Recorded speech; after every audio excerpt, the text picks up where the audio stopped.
गांधी ने भगत सिंह को क्यों नहीं बचाया? ये डिबेट ना जाने कितने सालों से चल रही है और इसका कोई एक पर्टिकुलर कंक्लूजन अभी तक हमारे सामने नहीं आया है। अगर इस डिबेट की बात करें तो सबसे पहले जो हिस्टोरियंस थे उनमें फ्रैक्शंस आए।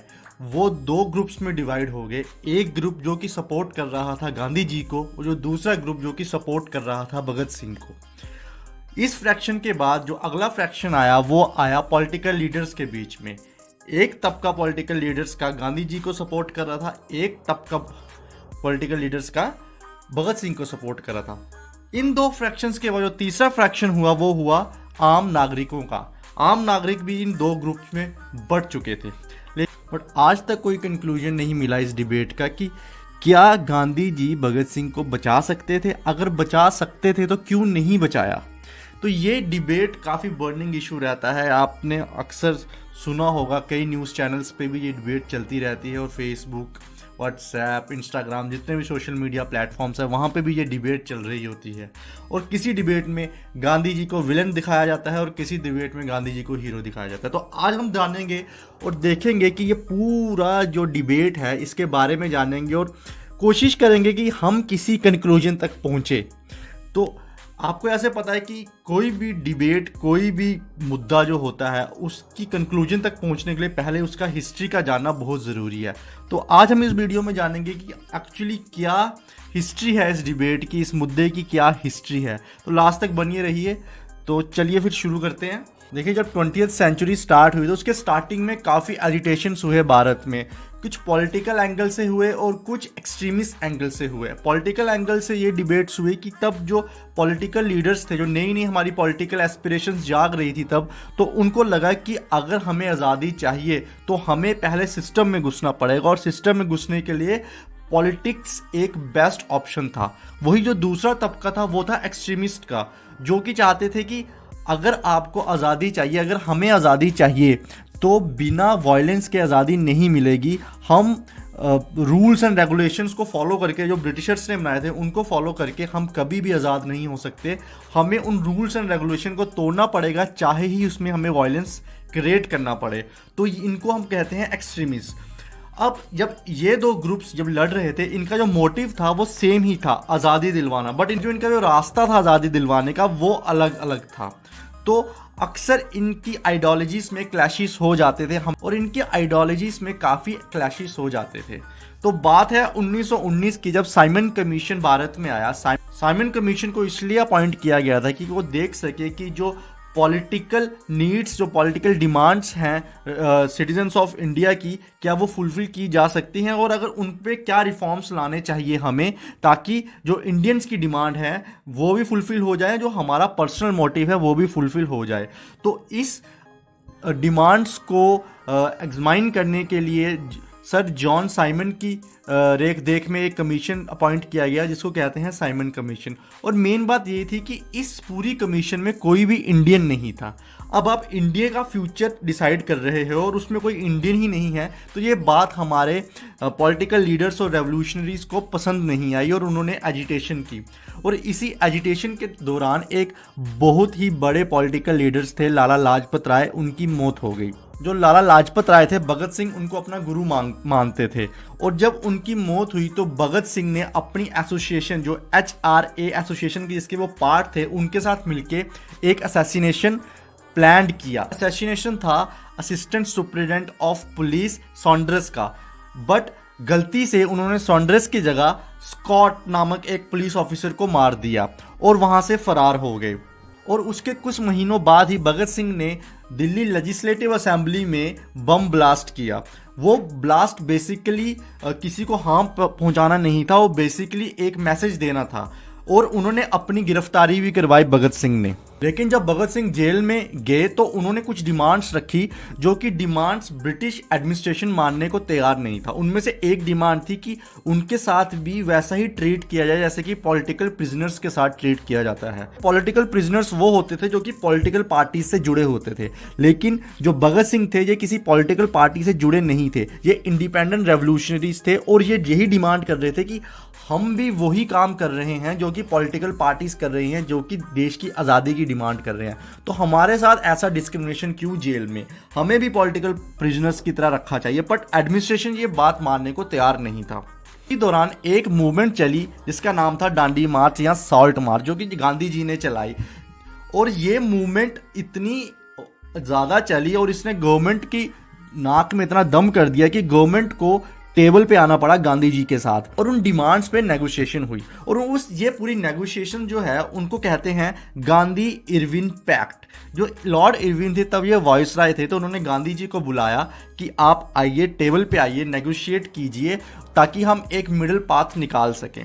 गांधी लॉर्ड इरविन के पास गए नेगोशिएशन करने, तो उन्होंने अपनी कुछ डिमांड्स रखी और लॉर्ड इरविन ने भी कुछ अपनी डिमांड्स रखी। लेकिन उन सारी डिमांड में से भगत सिंह की एग्जीक्यूशन रोकने के लिए कोई डिमांड नहीं थी। यही बात लोगों को खटकी और लोगों ने प्रोटेस्ट स्टार्ट किया कि तब गांधी जी को सब महात्मा समझते थे, मतलब फादर समझते थे नेशन का। जब फादर ऑफ नेशन ने ही भगत सिंह की एग्जीक्यूशन की डिमांड ही नहीं रखी उसमें, तो लोग प्रोटेस्ट में उतरे, एजिटेट करने लग गए। और इस एजिटेशन के कारण क्या हुआ कि गांधी जी पे दबाव पड़ने लगा कि आप डिमांड रखिए एग्जीक्यूशन को रोकने की। तो जब दूसरी मीटिंग हुई इरविन गांधी पैक्ट की, तो उसमें गांधी जी ने डिमांड रखी कि आप एग्जीक्यूशन को रोकिए, क्योंकि ये जो हमारे 3 रेवोल्यूशनरीज हैं, हमारे 3 इंडियंस हैं, ये इनकी उम्र बहुत छोटी है और इनको मर्सी पिटीशन दे दी जाए, इनको मर्सी दे दी जाए। लेकिन उनकी बात ये मानी नहीं गई। उस समय लॉर्ड इरविन ने कहा कि आपके कहने से क्या होता है, जिनको मर्सी पिटीशन चाहिए वो तो मांग ही नहीं रहे, क्योंकि भगत सिंह, राजगुरु और सुखदेव ने सीधे साफ मना कर दिया था कि हम मर्सी पिटीशन फाइल नहीं करेंगे, हमें मर्सी नहीं चाहिए। और लॉर्ड इरविन ने कहा कि मैं कैसे मर्सी पिटीशन दे दूं अगर जिसको मर्सी चाहिए वही नहीं मांग रहा है। तो इस पे जो गांधी जी थे उन्होंने आसिफ अली, जो तब के बैरिस्टर थे, वकील थे, उन्होंने उनको कहा कि आप भगत सिंह का केस लड़िए और भगत सिंह को कन्विंस कीजिए कि वो मर्सी पिटीशन फाइल करें।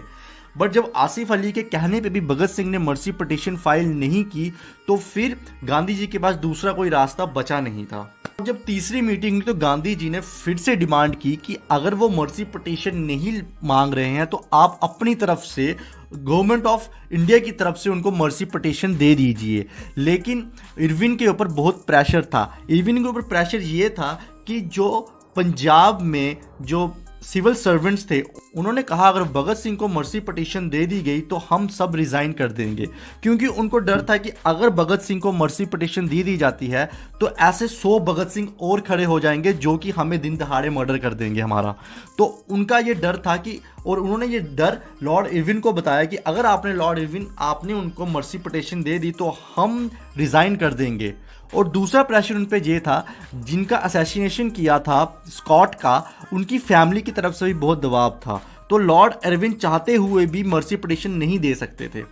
ये बात थी पूरी कहानी की। लेकिन इस कहानी को भी अलग अलग हिस्टोरियंस ने अपने तरीके से समझाया है। जैसे कि एक बुक है the trial of Bhagat Singh, इसमें जो इनके ऑथर है वो कहते हैं कि जो गांधी ने जो डिमांड की थी भगत सिंह के एग्जीक्यूशन को रोकने की, वो होल हार्टेडली नहीं की थी, क्योंकि गांधी जी भगत सिंह के तरीकों से खुश नहीं थे और वो चाहते थे कि जो आज़ादी मिलेगी वो नॉन वायलेंस के तरीके से मिलेगी, ना कि वायलेंस के तरीके से मिलेगी। इसलिए जो गांधी जी ने जो एग्जीक्यूशन रोकने की बात की थी वो सिर्फ फॉर्मेलिटी के लिए की थी, पूरे होल हार्टेडली नहीं की थी। वहीं दूसरी तरफ स्टेट्समैन अखबार कहता है कि गांधी जी ने पूरी कोशिश की थी और जो 8 मीटिंग्स हुई गांधी इरविन पैक्ट में, उन पहली मीटिंग को छोड़ के बाकी सारी मीटिंग्स में गांधी जी ने एग्जीक्यूशन रोकने की बात की है। वहीं एक हिस्टोरियन अनिल नूरिया कहते हैं कि गांधी जी ने कई लीडर्स को भेजा था भगत सिंह के पास कि आप प्लीज मर्सी पिटीशन फाइल कीजिए, लेकिन भगत सिंह ने मर्सी पिटीशन फाइल करने से मना कर दिया था। तो ये हिस्टोरियंस की बातें हैं कि आधे हिस्टोरियंस बोलते हैं कि गांधी जी चाहते ही नहीं थे कि भगत सिंह को एग्जीक्यूशन रोका जाए, क्योंकि भगत सिंह थे वो लेफ्ट विंग आइडियोलॉजी को फॉलो करते थे और जो महात्मा गांधी थे वो कहीं ना कहीं राइट और सेंटर विंग के बीच में थे।